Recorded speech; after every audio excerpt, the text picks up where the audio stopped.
Hello, everybody. This is Shaine Mata. Today is it's November the 2nd now, but I meant to do this for November the 1st to kick off my National Podcast Post Month first episode. I got started a little bit late.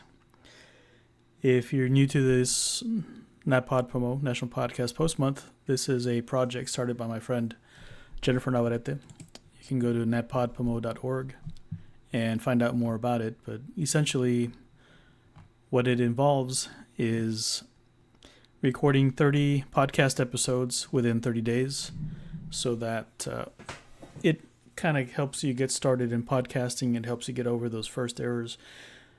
Anybody who's done podcasting before knows that your first episodes are kind of the crappiest. So this gets you over that hurdle quickly. You do the episodes in 30 days, you get the worst out of the way, and it helps you find your voice and get yourself started in creating something. And some of the more successful participants continue on to do their own shows. Some will do this once a year. It all depends on what your goal is, I suppose, what you want to get out of this National Podcast Post Month. So I invite you to join if you're interested in doing podcasting.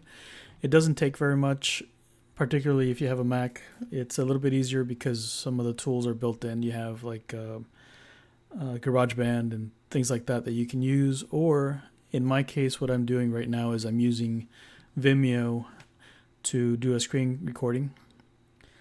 And I suppose I should go into that a little bit about why I selected that.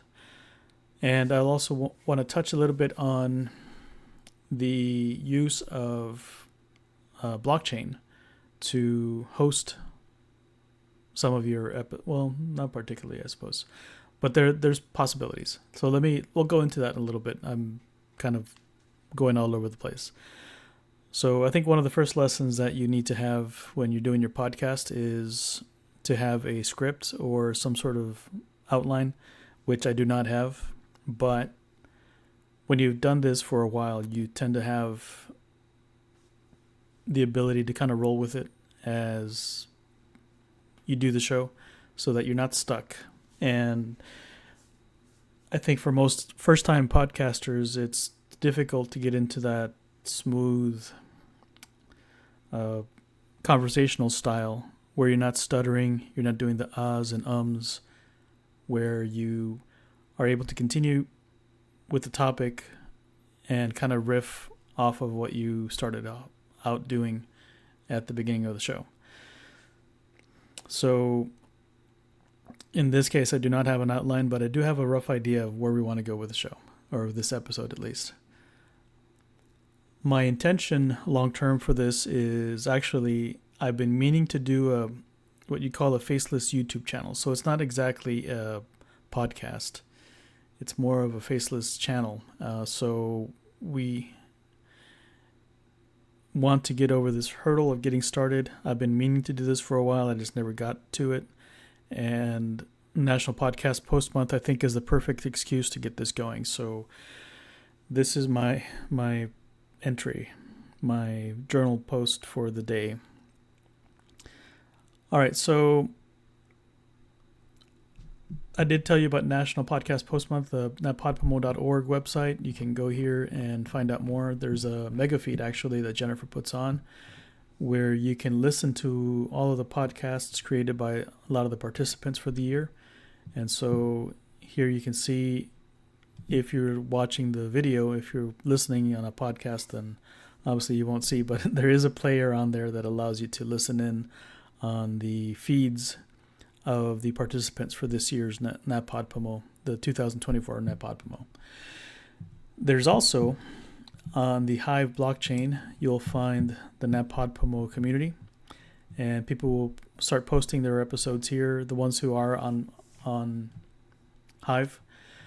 So that transitions us over into the Hive blockchain, which is a cryptocurrency in a way, but I think the strength, if I were to explain it to you, the strength of Hive is that it's geared towards storing text, and so it lends itself very well to blogs And also lately they've been building up a lot of, here, let me show you real quick. Inleo.io is it's a front end for the blockchain as well. So I started off here for the National Podcast Post Month community, showing you on PeakD.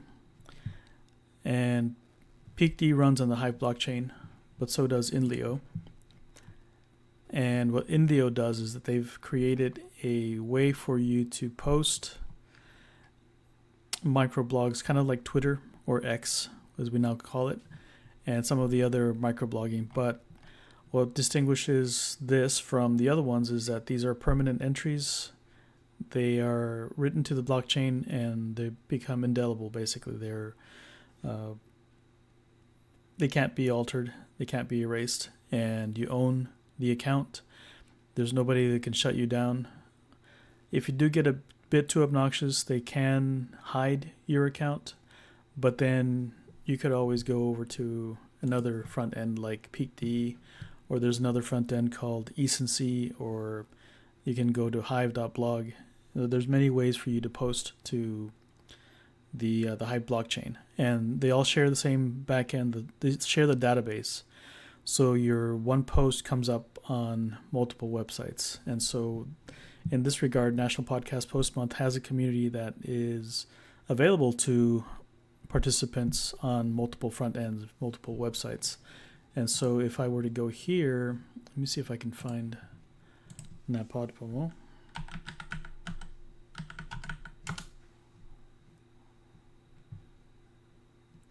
Well, looks like the search is broken.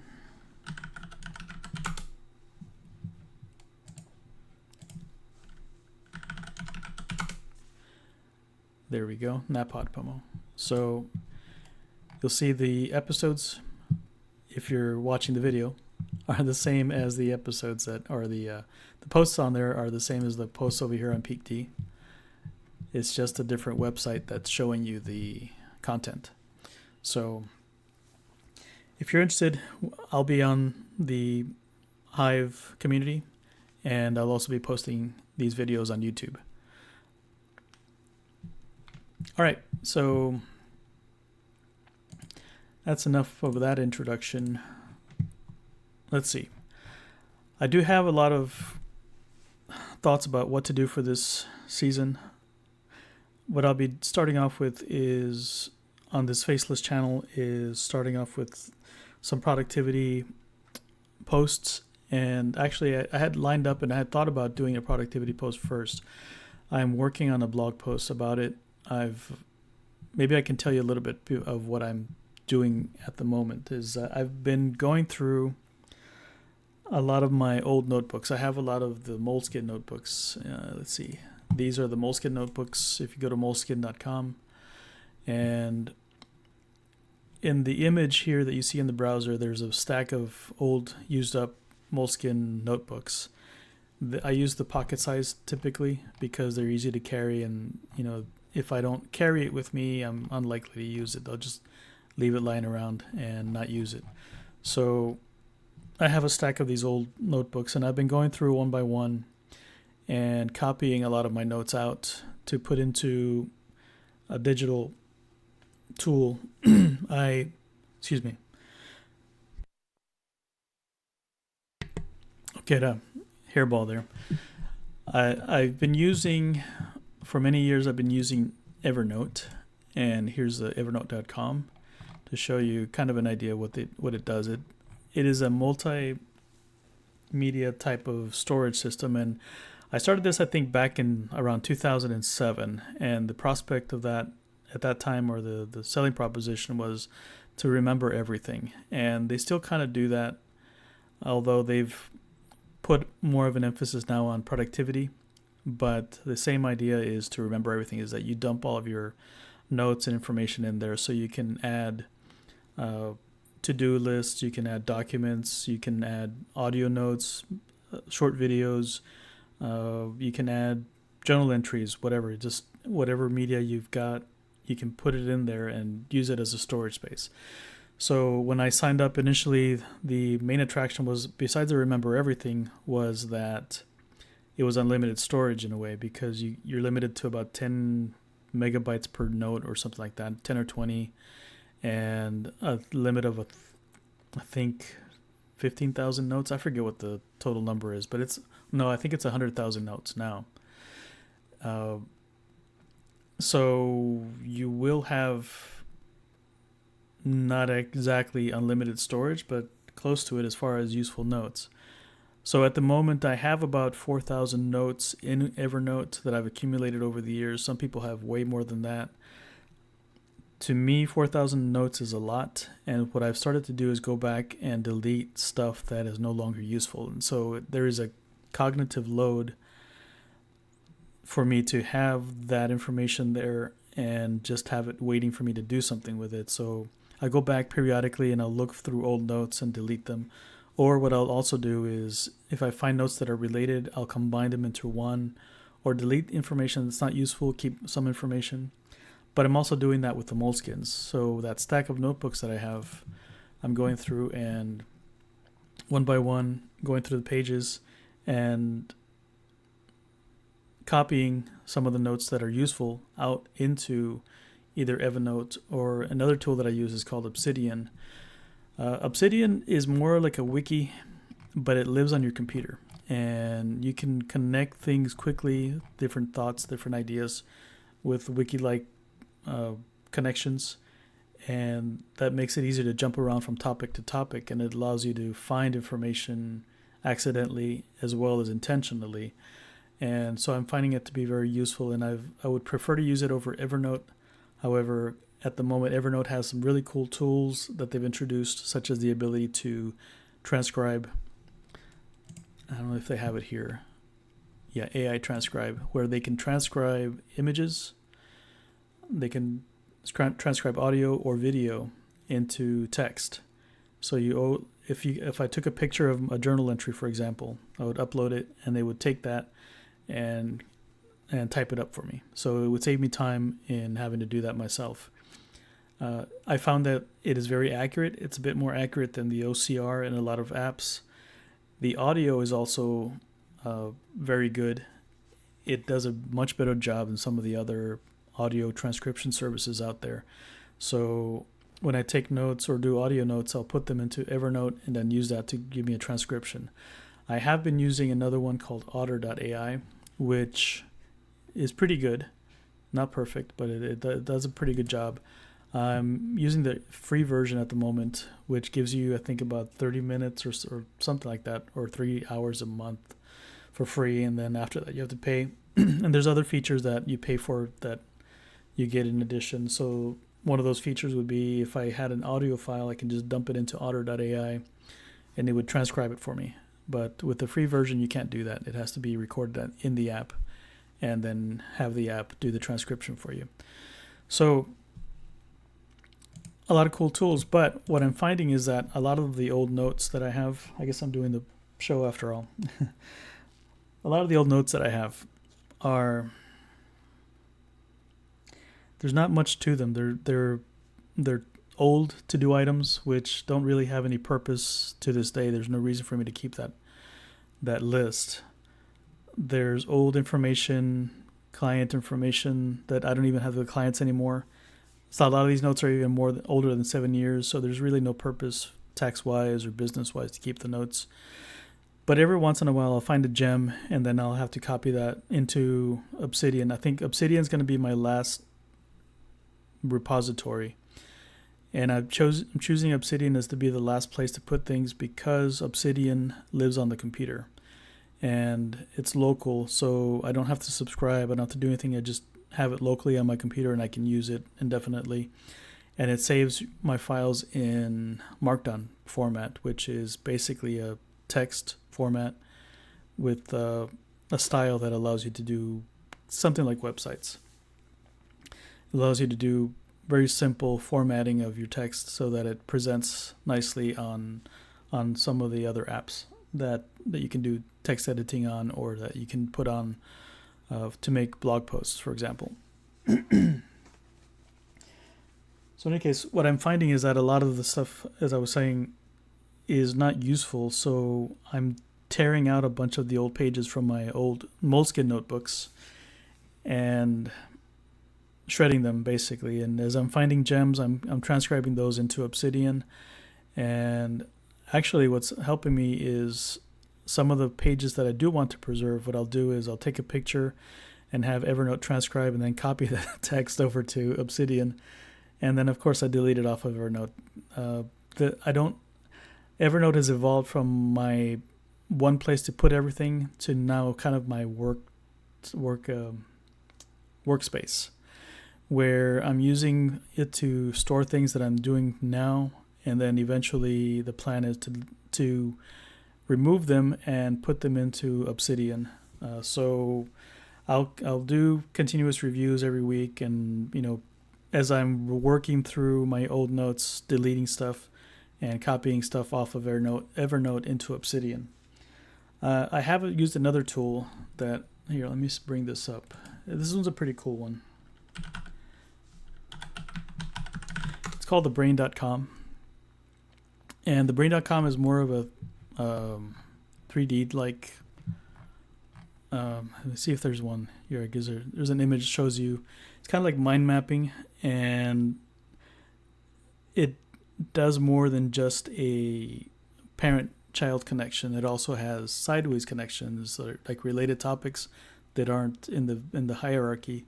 So it allows you to also discover information in a kind of an organic way, more along the lines of the way you think versus the way that most mind mapping software will store things.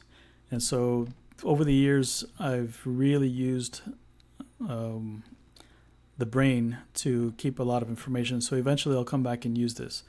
However, there is one thing that the brain does really well, in that you're able to connect your thoughts to folders, and then therefore you're able to keep file or have a better way of organizing your files on the computer, to where you don't have that hierarchy of folders. You can just do folders in a long series or however you want to, and connect a thought to the folder, and then therefore use that to store your files. And it's more difficult to explain, but let me assure you, it's more intuitive to use it for file keeping. The only problem with it, I find, is that if you do move your files around, your folders, it messes up the connection and you have to go back and reconnect it. But I mean, that's not a deal breaker. The reason I'm not using the brain on the computer now is because I was getting overloaded, I think, with too much technology, and that's kind of the reason why I'm going back through my Moleskine notebooks, is that I'm going to be going back, and it's weird telling you this, that about these digital tools, but the point is that I'm going to be going back to paper and pencil, or paper and pen actually. So I'm going to be going back to Moleskines. I have one actually that I'm using now, but I'm also using Rocketbook. And so Rocketbook, you can go to getrocketbook.com, are notebooks that are reusable. It's like a synthetic paper. It's a polyester type of paper that you can write with using friction pens from Pilot. And once you write, you can go back with a wet or damp cloth and wipe it clean, and it'll erase what you wrote, and then you can reuse the same sheet of paper. What makes Rocketbook useful, besides the erasability, is that there's also an app that you can use with the notebooks, and the app will size the scan perfectly so that you have the corners just perfectly, and the document presents, it's got the right contrast, everything. It just makes scanning your documents a lot easier.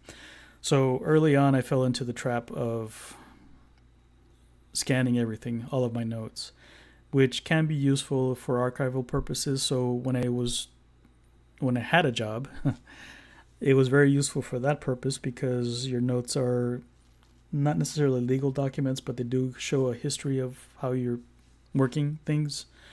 And I wanted to have that paper trail. But for my personal stuff, I don't necessarily need a paper trail because I don't have to prove to anybody other than myself what I'm doing, and I know what I'm doing. But except for the tax stuff, and that's mostly managed through receipts and bank statements.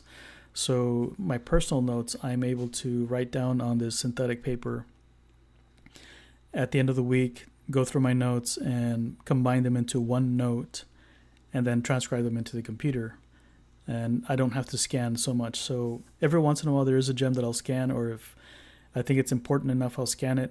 But I'm going to be depending more on the Rocketbooks for its erasability, for their erasability, than they are for the scanning feature.